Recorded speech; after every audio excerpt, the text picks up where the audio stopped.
Traffic ordinance 2025 کے نفاذ کے خلاف پاکستان منی مزدہ ایسوسی ایشن کی پریس کانفرنس۔ وزیر ٹرانسپورٹ نے کہا کہ آرڈیننس پر عمل درآمد روک دیں۔ تنویر احمد کی جانب سے کہا گیا مذاکرات کے بعد جرمانوں میں مزید تیزی آ گئی ہے۔ انہوں نے یہ بھی کہا کہ اس وقت تاریخ کی سب سے بڑی ہڑتال ہے۔ ان کا مزید کیا کہنا تھا آپ کو دکھاتے ہیں۔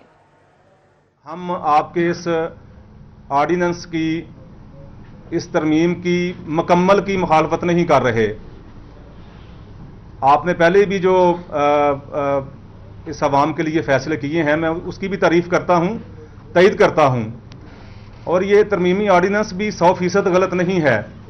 اس میں جو ون ویلنگ کے حوالے سے آپ کا فیصلہ ہے ہم اس کو اپریشیٹ کرتے ہیں، آپ کا شکریہ ادا کرتے ہیں۔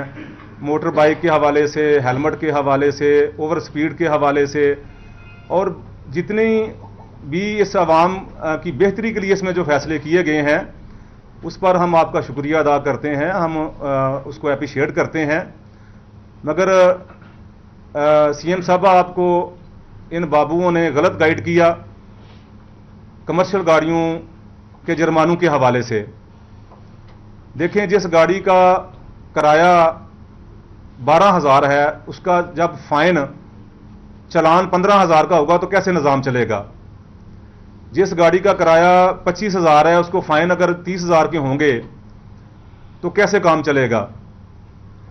ملٹیپل ایجنسیز کی طرف سے جب ملٹیپل ٹکٹس جاری کیے گئے تو پورے پاکستان میں ٹرانسپورٹروں نے احتجاج کا فیصلہ کر لیا۔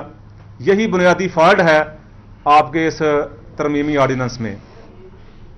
تو میری آپ سے گزارش ہے کہ ہم آپ کے فیصلے کو نہیں چاہتے کہ آپ کا فیصلہ ہم واپس کروانا چاہتے ہیں، نہ ہماری کو آپ سے ضد ہے، نہ ہم آپ کے فیصلے کو واپس کروانا چاہتے ہیں۔ آپ کا یہ فیصلہ عوام کے لیے ہے اور عوام کی بہتری کے لیے ہے۔ میں ایز اے لاجسٹک ایکسپرٹ اور نمائندہ ٹرانسپورٹ ہونے کی حیثیت سے آپ سے گزارش کروں گا۔ ابھی آگے بڑھیں، آپ کو بتائیں یوٹیلیٹی سٹور کی بندش اور بڑھتی مہنگائی کم آمدنی والے طبقے کا جینا جیرن ہو چکا ہے۔ نئے اور پرانے چاول کی قیمت میں 20 روپے کلو کا مزید اضافہ کر دیا گیا ہے۔ چاول اب تک 60 روپے کلو تک مہنگے ہو چکے ہیں۔ تفصیلات جانیں گے شہزاد خان عبدالی سے۔ جی شہزاد بتائیے گا۔ بالکل، ایک جانب جہاں یوٹیلیٹی سٹوروں کی بندش نے عوام کی مشکلات میں اضافہ کیا ہے اور اس کے ساتھ ساتھ جو بڑھتی ہوئی مہنگائی ہے وہ کم آمدنی والے طبقے کے لیے پریشانی کا باعث بنی ہوئی ہے۔ آج شہر کے اوپن مارکیٹ کے اندر چاولوں کی ہم بات کرتے ہیں تو چاول کی قیمتوں میں 20 روپے سے لے کے آنورڈ اضافہ دیکھا جا رہا ہے۔ جو نئے چاول ہیں وہ بھی مہنگے ہیں، جو پرانے ہیں وہ اس سے زیادہ مہنگے ہیں۔ اس وقت ہم ایک جنرل اسٹور پر موجود ہیں، ان سے اس حوالے سے بات کرتے ہیں کہ چاول کی قیمتوں میں کتنا اضافہ ریکارڈ کیا گیا ہے اور اس پر صارفین کا رد عمل کیا ہے۔ السلام علیکم عمر بھائی۔ وعلیکم السلام۔ عمر بھائی مجھے یہ بتائیے گا کہ جو چاولوں کی قیمتیں ہیں وہ کس تناسب سے بڑھی ہیں؟ نیا کتنا مہنگا ہوا ہے، پرانا جو ہے جو سب سے زیادہ پرانا ہے وہ کتنا مہنگا ہوا ہے؟ نیا چاول جون سا اس ٹائم ہے نا وہ لاسٹ سیزن تھا 200 سے 250 روپے کلو، اور جو اس سال جو نیا چاول آیا وہ 300 سے 350 روپے کلو بک رہا ہے، اور جو پرانا چاول جو 350 روپے تھا اس ٹائم 450 سے 500 روپے کلو بک رہا ہے۔ مہنگائی بہت زیادہ ہو گئی ہے جس کی وجہ سے چاول یعنی کہ اتنا زیادہ مہنگا ہو گیا ہے، تو وہ گورنمنٹ سے بھی یہی کہتے ہیں کہ جی گورنمنٹ اس کے اوپر ایک عمل درآمد کرے تاکہ اس کی قیمتیں جو سے کنٹرول میں ہو۔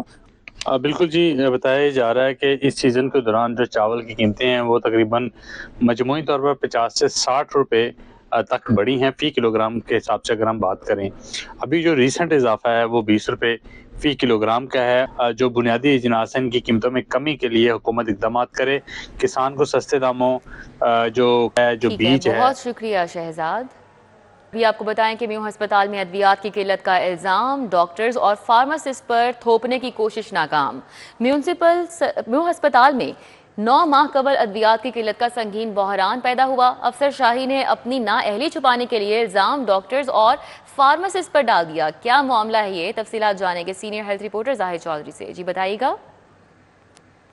ہسپتال میں 9 ماہ قبل ادویات کی شدید قلت کا جو بحران ہے وہ ڈاکٹر اور فارماسسٹ کے جو ہے وہ سر تھوپنے کی جو کوشش تھی محکمہ اسپیشلائزڈ ہیلتھ کی افسر شاہی کی، وہ بری طرح سے ناکام ہو گئی ہے۔ اور اس کا بھانڈا پھوٹ گیا کہ یہ ایک کتنی بڑی سازش تھی جو رچائی گئی، جس میں ڈاکٹر اور فارماسسٹ جو ہیں ان کو جو ہے وہ قربانی کا بکرا بنانے کی کوشش کی گئی، اور افسر شاہی جو ہے اس نے اپنی نااہلی سنگین لاپرواہی کو چھپا لیا۔ میو ہسپتال میں فنڈز نہ ملنے کی وجہ سے، ادائیگیاں نہ ہونے کی وجہ سے مارچ 2025 میں ادویات کی جو شارٹیج ہے اس کا بحران انتہائی شدت اختیار کر گیا تھا، اور میو ہسپتال کی ایمرجنسی میں بھی ادویات جو ہے وہ ان کی شدید قلت کا سامنا تھا، اور اس کی تمام تر تفصیلات جو ہے وہ منظر عام پر آنے پر محکمہ اسپیشلائزڈ ہیلتھ کیئر کی افسر شاہی نے خود کو بچانے کے لیے ڈائریکٹر ایمرجنسی میو ہسپتال ڈاکٹر عادل، ان کے ساتھ ساتھ 3 ڈپٹی ڈرگ کنٹرولرز جن کی وہاں پہ ڈیوٹی تھی، جن میں جو ہے وہ عافیہ عظمت، اس کے علاوہ سعدیہ جو ہے وہ ڈپٹی ڈرگ کنٹرولر، اور تیسرے نمبر پہ جو منزہ تنویر ہیں ان کو جو ہے وہ بھی ڈپٹی ڈرگ کنٹرولر ہیں، ان کو جو ہے وہ مورد الزام ٹھہرایا گیا کہ انہوں نے نہ تو ادویات کا ایمرجنسی میں جو ہے وہ پراپر سٹاک مینٹین کیا ہے، اور نہ ہی جو ہے اس کا جو ہے وہ ڈیٹا مرتب کیا گیا ہے، اور ان کی سنگین غفلت ہے جس پر ان کے خلاف پیڈا ایکٹ کے تحت جو ہے وہ تحقیقات کا آغاز کیا گیا۔ یہ تمام تر جو الزام ہے وہ ان بے گناہ ڈاکٹر اور فارماسسٹ پر تھوپا گیا تھا، ان کے خلاف جو ہے وہ پیڈا ایکٹ کے تحت ہونے والی انکوائری ٹیم جو ہے وہ بھی خاموش ہے کہ وہ بدستور کسی بھی جو ہے وہ بہت شکریہ زاہد چودھری۔ پنجاب کے 39 اضلاع کی خوبصورتی کے لیے 16 ارب کے فنڈز کی منظوری۔ لاہور شہر کو مزید خوبصورت بنانے کے لیے 132 منصوبے شروع کیے گئے ہیں۔ 132 میں سے 97 منصوبوں کے ورک آرڈر جاری کر دیے گئے ہیں۔ لاہور میں بیوٹیفیکیشن کے منصوبوں پر 1.69 ارب خرچ کیے جائیں گے۔ پنجاب کے 39 اضلاع کی خوبصورتی کے لیے 16 ارب کے فنڈز کی منظوری دے دی گئی۔ لاہور شہر کو مزید خوبصورت بنانے کے لیے 132 منصوبے شروع کیے گئے۔ 132 میں سے 97 منصوبوں کے ورک آرڈر بھی جاری، اور لاہور میں بیوٹیفیکیشن کے منصوبوں پر 1.69 ارب خرچ ہوں گے۔ پنجاب کے 39 اضلاع کی خوبصورتی کے لیے 16 ارب کے فنڈز کی باقاعدہ منظوری دے دی گئی ہے۔ لاہور شہر کو مزید خوبصورت بنایا جائے گا اور اس کے لیے 132 منصوبے شروع کیے گئے ہیں۔ تفصیلات جانیں گے، علی رامع ہمارے ساتھ ہیں۔ جی علی رامع، آگاہ کیجیے گا۔ جی بالکل رضا، یہ پنجاب حکومت نے پہلی بار ایک بیوٹیفیکیشن کا پروجیکٹ جو ہے وہ شروع کیا ہے پورے پنجاب میں۔ پہلے تو لاہور میں ہی اس کا فوکس جو ہوتا تھا، لیکن اب لاہور کے ساتھ ساتھ پنجاب کے جو دیگر اضلاع ہیں وہاں پر بھی بیوٹیفیکیشن کا پروجیکٹ جو ہے وہ شروع کر دیا گیا ہے، اور اس کے لیے 16 ارب روپے کا بجٹ بھی حکومت نے منظور کیا ہے۔ اب اس میں ہر ضلع میں مختلف جو پروجیکٹس ہیں، خاص طور پہ جس میں شہروں کے جو داخلی اور خارجی راستے ان کی خوبصورتی کی جانی ہے، وہاں پہ مارکیٹس کو خوبصورت جو ہے وہ کیا جانا ہے، وہاں پر کی تعمیراتی کام ہے وہ مکمل کیا جائے گا۔ اس کے علاوہ بھی پنجاب ڈیولپمنٹ پروگرام بھی ہے، لیکن اس کے ساتھ یہ بیوٹیفیکیشن کا جو پروجیکٹ ہے اس کا بظاہر مقصد یہ ہے کہ شہروں میں جو خوبصورتی کا داخلی اور خارجی راستے وہ زیادہ بہتر کیے جائیں۔ تو اس کے لیے اگر لاہور کی بات کی جائے تو لاہور میں 1.5 ارب روپے سے زائد کا بجٹ جو ہے وہ منظور کیا گیا ہے حکومت کی طرف سے، اور 139 پروجیکٹ ہے جس کی باقاعدہ یہ پروجیکٹ کی منظوری دی گئی، اور اس میں 97 ایسے پروجیکٹس ہیں جن کا باقاعدہ کام جو ہے اس کا آغاز کر دیا گیا۔ تو ضلع پنجاب کو بھی اس منصوبے پر بریفنگ جو ہے وہ دی گئی، اور بتایا گیا کہ فنڈز کی تمام جو ڈسٹریبیوشن ہے وہ جی کر دی۔ ٹھیک ہے، بہت شکریہ علی رامع۔ میگا پروجیکٹس اور سسٹینیبل ڈیولپمنٹ کی مستقل دیکھ بھال۔ ایل ڈی اے کا ریپیئر اینڈ مینٹیننس ڈائریکٹوریٹ کو فعال اور بہتر میکانزم سے چلانے کا فیصلہ سامنے آیا ہے۔ در نیاب ہمارے ساتھ ہیں، مزید تفصیلات بتائیں گے۔ جی در نیاب۔ جی بالکل، ایل ڈی اے جس طرح سسٹینیبل ڈیولپمنٹ کر رہا ہے، میگا پروجیکٹ بنا رہا ہے، کچھ عرصے بعد اس کی ریپیئر مینٹیننس جب کانٹریکٹر کی لائبلٹی سے ختم ہوتی ہے تو اس کا کوئی والی وارث نہیں ہوتا۔ اب اس کے حوالے سے ریپیئر مینٹیننس ڈائریکٹوریٹ کو مزید فعال کر کے مزید جدت لانے کا فیصلہ کیا گیا ہے۔